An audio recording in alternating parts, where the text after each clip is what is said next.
is occupied by the pastoral communities, and yet the resources is going mostly to only 14%.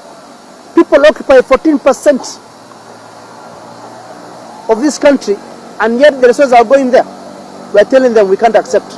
On the issue of census, we do not want securitization of census, making it like it's a security matter.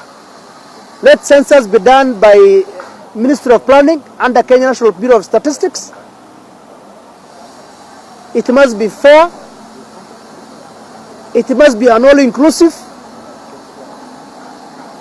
And as has been said, when results are going to trickle in, it should not be received in the backdoor offices.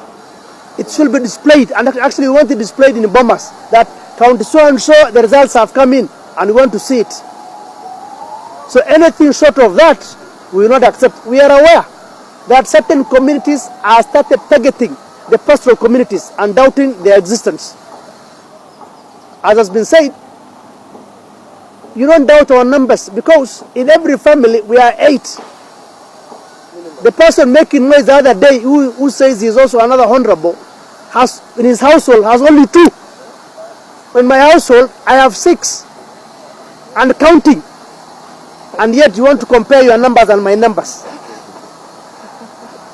And this is to Honorable Moses Kuria. He has 2, I have 6. He has 9, he has 10, and you still say that we don't have the numbers. Bring it on, we are ready for you.